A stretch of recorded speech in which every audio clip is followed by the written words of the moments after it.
HMPVचा रुग्ण हा गुजरातमध्ये सुद्धा आढळलेला आहे। 2 महिन्याच्या बाळाला सुद्धा याची लागण झाल्याचं कळतंय। अहमदाबादच्या चांदखेडा भागातल्या एका खासगी रुग्णालयामध्ये हा रुग्ण सापडलाय, तर बंगळुरूमध्ये सुद्धा याचे काही रुग्ण सापडल्याचं कळतंय। HMPVचे 2 रुग्ण हे बंगळुरूमध्ये आढळलेले आहेत। 3 आणि 8 महिन्यांच्या बाळांना HMPV व्हायरसची लागण झाली आहे। तिन्ही रुग्णांमधला विषाणू हा चीनमध्ये आढळलेल्या विषाणूपेक्षा वेगळा असल्याची माहिती डॉक्टरांनी दिली आहे।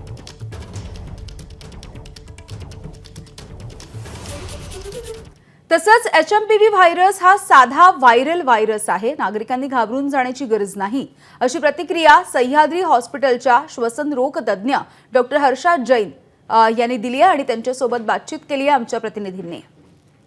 चीनमधल्या HMPV व्हायरसने आता भारतात शिरकाव केला आहे। बंगलोरमधल्या 8 महिन्याच्या बाळाला या व्हायरसची लागण झाली आहे। मात्र हा व्हायरस नेमका काय आहे, याची लक्षणं नेमकी काय आहे, हे सगळं जाणून घेण्यासाठी माझ्यासोबत पल्मोनॉलॉजिस्ट आहे हर्षा जैन मॅम तुमचं स्वागत आहे एबीपी मध्ये। हा व्हायरस नेमका काय आहे आणि आत्ताच नवीन डिटेक्ट झालेला हा व्हायरस आहे का? ये जे व्हायरस आहे हे व्हायरस आधी पण होतो। ऍक्च्युली हे व्हायरस डिस्कवर झालेलं आहे 2001 ला according to the CDC report. So basically what is HMPV? HMPV म्हणजे काय? HMPVचं ॲब्रिव्हिएशन असतोय ह्युमन मेटान्युमो व्हायरस।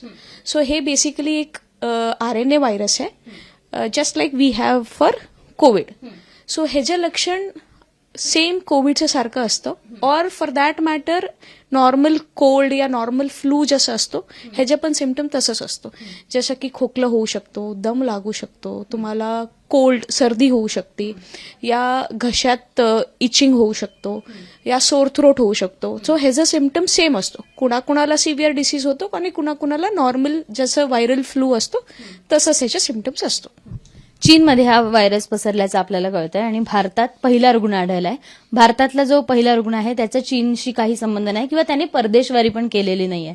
मग हा व्हायरस असाही होऊ शकतो, पण त्याच्यात अजूनपर्यंत आपल्याला प्रूव्हन रिपोर्ट नाहीये की जे आता एपिडेमिक तिथं चालू आहे हे HMPV बिकॉज ऑफ HMPVच होतो हे असं म्हणून क्लिअर कट आपल्याला रिपोर्ट नाहीये। पण आता ज्येष्ठांनी किंवा बालकांनी नेमकी काय काळजी घ्यावी आणि महत्वाचं म्हणजे ज्यांना दमा आहे, खोकल्याचे आजार आहेत किंवा श्वसनाचे आजार आहेत त्यांनी कशी काळजी घ्यावी? ह्या डिसीजला आपण प्रिव्हेंट कसं करू शकतो? जनरल मेजर्स आपण सगळ्यांनी काय घेऊ शकतो की हे आपण we can prevent spreading of this disease. So आपण काय करू शकतो? एक तर आहे washing the hands, frequent washing of hands खूप गरज आहे। दुसरं आहे कुठंतरी तुम्ही सरफेसला टच केले, काहीतरी केले, सारखं पिकिंग ऑफ द नोज आणि माउथला टच करायला, डोळ्याला टच करायला, हे सगळं प्रिव्हेंट करायचं।